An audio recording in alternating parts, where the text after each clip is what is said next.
I really want to do my weekly breakdown of the Indivisible What's the Plan call, but also I want to be in the garden, so we're filming in the garden today. Here's my view. I'm looking at my sea berry, and then my Cecile Brunner rose is in bloom. My tree collards are also in bloom. So every Thursday, I attend the National Indivisible Call. It's hosted by Leah and Ezra, who are the founders of Indivisible, which is a grassroots pro-democracy movement, which was founded during the first Trump administration in order to combat all of the authoritarian, illegal actions he was committing then. Indivisible has thousands of chapters around the United States, as well as some in Canada and Europe. Every week they do a call with an update, and then they answer questions from Indivisible members. That call is open to anybody from the public. Someone on one of my recent videos said, "I'm not like you, Angela. I'm not getting invited to these secret backdoor meetings, so I don't know what the planning is." Sorry, there's a chicken attempting to fly over the fence. I don't know what the planning is that's happening behind closed doors. And I was like, no, I'm not. I'm just I'm not invited to any secret closed door meetings either. All of the events that I go to, all of the planning meetings, the webinars, the trainings, those are all public events that are hosted by various grassroots groups or are hosted by members of Congress. I'm not some special person who has some kind of privileged access to hear about strategies and planning that your regular average person doesn't have access to. So if you are interested in attending these weekly calls, I think there's typically about 6,000 people who join. Go to mobilize.us and sign up. I think you can also go to indivisible.org and sign up. It is about 1 hour long Zoom call. Sometimes I think they're 90 minutes long Zoom call every Thursday at 12 Pacific. I just like to do the breakdowns from the calls because people have such good questions, and I appreciate Ezra and Leah's perspective, and then it often gives me an opportunity to take whatever topic is being covered in the Q&A and then branch off onto something that's related, or to dive a little bit more deeply into that issue, expound upon it, etc. I also know not everybody has the ability or energy to sit through an entire webinar in the middle of a workday, but maybe they would like to watch a 6 or 7 minute long video where we talk about one of the questions that came up. And so I have been over the last few weeks breaking the Q&As up into individual videos where I cover 1 or 2 questions per video rather than one huge long video. And then my goal is to put all of the Indivisible related videos into one long compilation every week. And I've applied to YouTube to have Indivisible Civics, which is the 501c3 arm of Indivisible, their educational arm. I've applied to be able to have those compilation videos run as a fundraiser for Indivisible Civics on YouTube. I applied over a week ago, and I'm still waiting. They said it would take just a couple of days, but I checked again today, and it says that the review is in process for that 501c3 to be approved. So hopefully that will happen soon, and then the compilations of these videos will be able to raise money for Indivisible. And I thought that made a lot more sense than me donating straight to Indivisible. I mean, I'm also still doing that as well. But that way, all of the pennies that are earned from the ad views off of those videos go straight to Indivisible, instead of coming to me where I have to pay 40% for self-employment tax before I can donate the remainder. So let's get into the call from this week. Now, I was really pleased to see Ezra and Leah talking more about a concept that I've been trying to unpack and explain, which is the pillars of support. Actually, in general, I'm pleased with everything that Ezra and Leah have to say. I think they're really good communicators and really good encouragers. So let me tell you how the meeting started, and then I will tie it in by the end to the concept of the ladders of support. So Ezra started off by saying, we are laddering up for massive political change. Our goal as American citizens, as grassroots activists, is to demonstrate that democracy is still alive everywhere, in rural areas, in red areas, in urban centers, all over this country. We are demonstrating in every community everywhere that Trump's agenda is deeply unpopular. So how are we doing that? Well, we're organizing on a grassroots level in our own communities. Our resistance is hyper-local. I mean, I would argue in permaculture, we say slow, small solutions.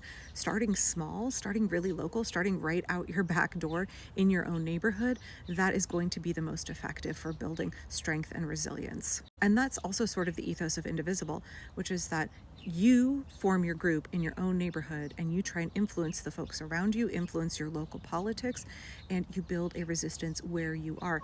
You start with your little bubble, and your bubble grows and grows and grows and grows until it bumps into the bubble from the next community over. Everybody is expanding out their little bubbles and growing their support, and eventually we all connect and form what Ezra likes to call an aggregate, and I think that's a great description. So we are each working in our own neighborhoods, our own communities, but if everybody is doing that and we're all building support and we're pulling more people in, then eventually we merge, and that is how we form a mass united resistance that is built on solidarity and is built on the restoration of democracy. Other organizations like to say that we have a big tent and we all gather underneath a big tent. And I think that is also useful visual imagery for us. We want to make sure there's space for everybody in the resistance, everybody who can unite under our one big tent goal, that we are not excluding people. We want to broaden the ways that we can connect to other people. We want to be expansive in our thinking, and we want to be focused on solidarity. How can we all come together instead of building little teeny tiny tents where only people who are ideologically exactly like us can join? We want people who are very different from us, but we can unite under this one issue. We can hold hands, hold the line, and fight for this one issue. Trump really wants us to be scared. That's why he threatens us, right? The more people are resisting, the more institutions are resisting, the more the pillars of support underneath him are beginning to erode, and the more frightened he gets. He's going to have his narcissistic crash out. He's going to crack down. This is what authoritarians do when they feel threatened, when their weak hold on power is being challenged. They just try to bully and intimidate and scare you. They try to inflict terror. And our appropriate response to that is not to hide in our homes, is not to just hunker down in our little corners of America and pretend that we can tune out what's happening.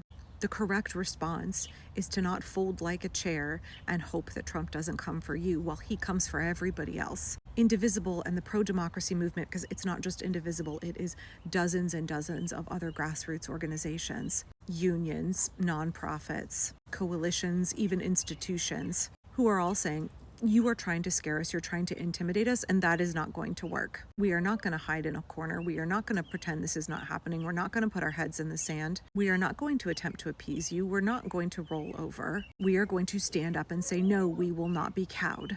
We are going to demonstrate courage. We are demonstrating courage. And I know Kamala said this recently, courage is catching. And that's very true, because do you know why universities and law firms are standing up? Do you know why Microsoft fired their law firm that capitulated and worked with Trump and offered Trump $125 million worth of free legal service? Do you know why Microsoft fired them and decided to hire a law firm that is instead suing the Trump regime?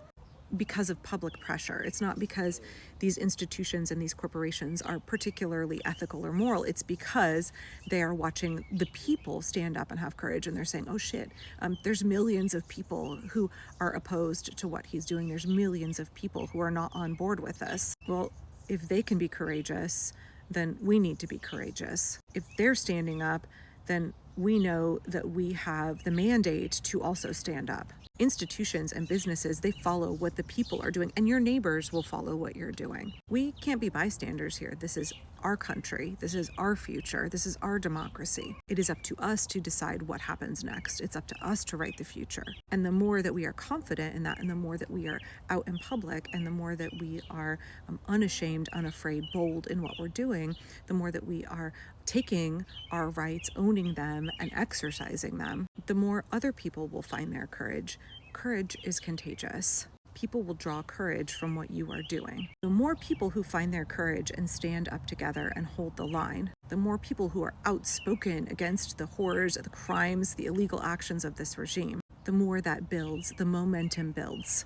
But also the more we erode the pillars of support underneath Trump, the more that universities, law firms, the media, the military, Republicans in Congress, do-nothing Democrats in Congress see that the people are activated. We are committed to resistance. The more we can encourage and pressure and force them to no longer cooperate with this regime, to no longer prop Trump up. And when they start to be non-cooperative, when they start to withdraw their support, Trump will topple. His entire regime will fall. Because the reality is that dictators like him are weak.